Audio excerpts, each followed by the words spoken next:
was rain, beauty in the mundane. And as the Alright, what's up mga kakampers? Nandito na naman kami. Nagbabalik sa inyong mga harapan para sa panibagong camping vlog. Ako si Camper Crystal. At ako naman si Camper Joanne. So, ngayong araw ay tuturuan namin kayo kung paano ang 7 essential nuts.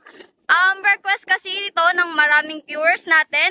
Sabi nila, Camper Crystal, paano po ba mag-tie knotting? Camper Join, pwede nyo po ba kaming turuan ng mga basic knotting sa pagka-camping? Yes.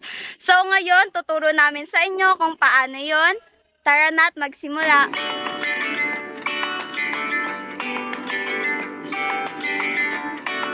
Hi mga ka-campers! Ang unang teknik na ituturo namin ay ang bowline ay pwedeng gamitin pang camping, sailing, outdoor activities, and gardening. Yes. So, kapag maglalaba kayo, minsan nasushort tayo kapag nagka-camping. Nasushort ng mga damit. So, maglalaba sa ilog, pero walang sampayan. So, ngayon, ituturo namin sa inyo paano magkaroon ng instant na sampayan. So, si Camper Join ay ituturo sa inyo ngayon kung paano ang bowline knot technique. Mga ka-camper, so yung unang ituturo ko sa inyo ay bowline. Bago kayo gumawa, isusukat nyo muna sa inyong kamay yung panali na gagamitin nyo. Pagtapos, gagawa kayo ng circle. Ganyan. Pagtapos nyo gumawa ng circle, hahanap kayo ng puno. Pagtapos, iikot nyo muna siya bago nyo ipasok yung excess ng panali. Pagtapos nyan, yung ito, ipapasok mo siya dito, bali ipapailalim mo siya sa isa nito bago mo siya ulit ipasok. Ayan, napasok na. Tapos, ihihigpitan. Mga ka-campers, kung puro putol naman yung puno na nasa paligid nyo, pwede nyo gamitin yung figure 8 loop. So, mga ka-campers, ganito lang ang gagawin. Iganyan nyo yung taling ninyo. Kukunin nyo to at yan. So, kailangan makabuo kayo ng bilog. Pagkatapos, ilalagay nyo dito at ipapasok nyo dito sa ilalim. Etong naipasok nyo sa ilalim na loop ay ipapasok nyo naman dito sa bilog na nagawa natin. Ipapasok, ganyan. At ayan, may figure 8 na tayo. Pwede nyo siyang maipasok sa mga putol na puno katulad ng ganito.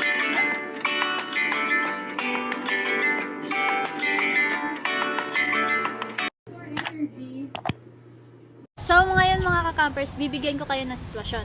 Kunwari yung tent nyo is naiwan nyo sa bahay nyo. Pero may dala kayong dalawang materials, which is lona at panali. Gamit ang dalawang materials na to, makakagawa kayo ng temporary na shelter. So, ngayon mga ka-campers, ituturo ko sa inyo kung paano gumawa ng sheet bed. First, ipo-fold nyo muna siya para makakreate kayo ng butas. Gamit ang panali, ilulusot nyo siya dito, pailalim, hihilain, tapos irarap nyo siya into ganyan, tapos ito ipapasok nyo siya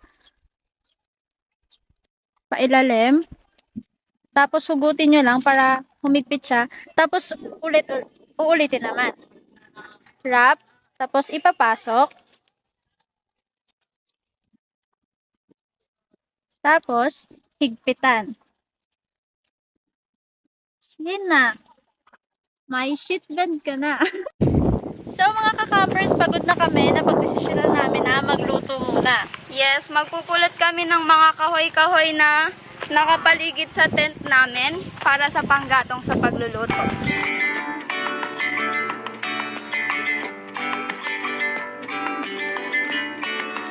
yesterday there was sun and there was rain, beauty in the mundane. Mga ka-camper ay nakapagpulot na kami ni Camper Join ng mga kahoy na gagamitin para sa panggatong. Ngayon ko ituturo sa inyo yung outline hitch. Siyempre, ayaw naman nating buhatin isa-isa yung mga kahoy na napulot natin.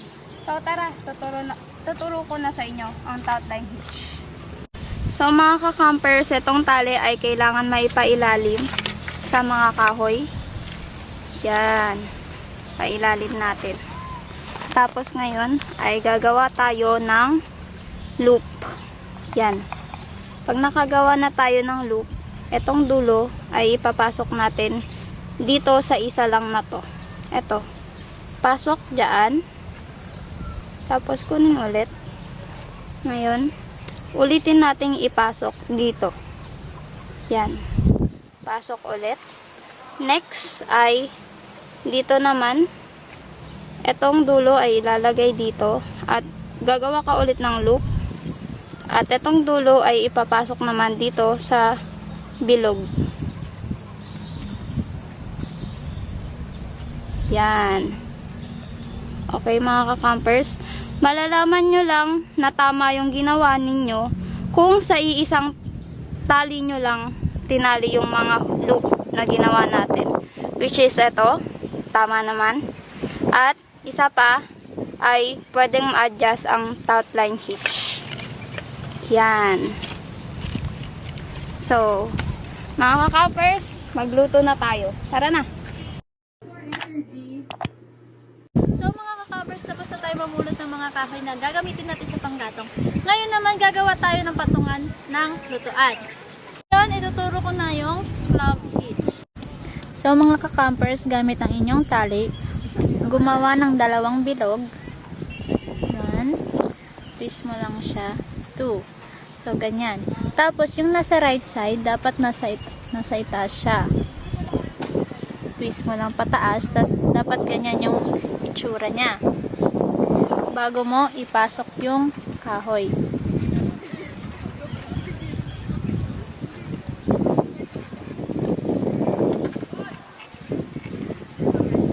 Yan. So may club hitch ka na. So yun mga ka-campers, matatapos ko na yung patungan na lutuan natin.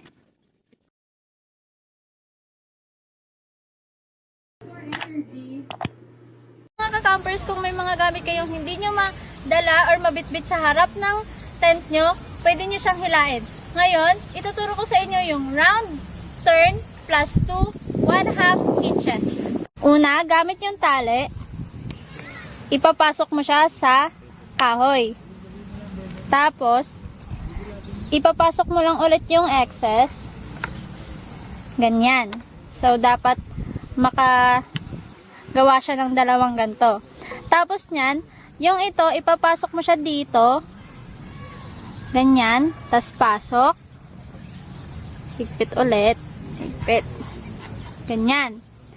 Tapos, i-repeat mo lang siya. Yung excess, papasok mo lang dito. Papailalim. Tas, ipapasok. Tapos, hilain ko. Tapos na.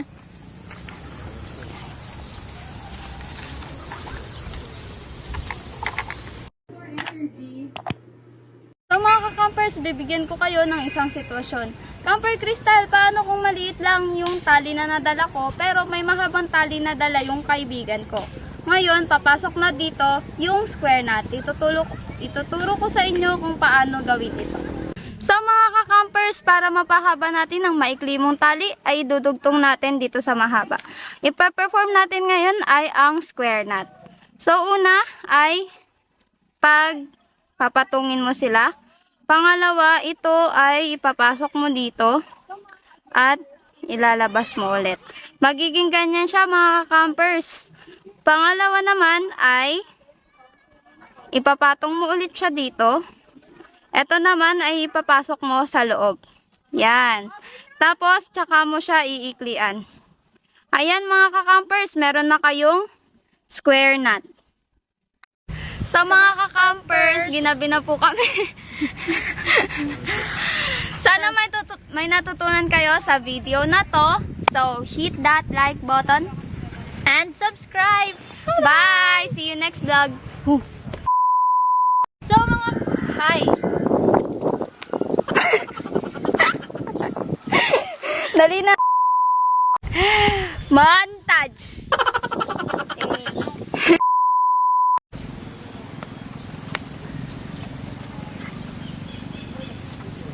Bago sasabihin mo yung ano, yan na, nagawa ko na yung patuan ng lutuan.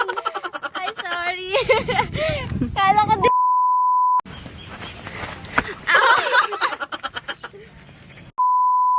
Hello mga ka-campers. Ang una namin tuturong technique ay bowline. Ang bowline ay... Bowlan! First, bibigyan ko kayo ng situational... Ano? ng situation. Yesterday, there was sun.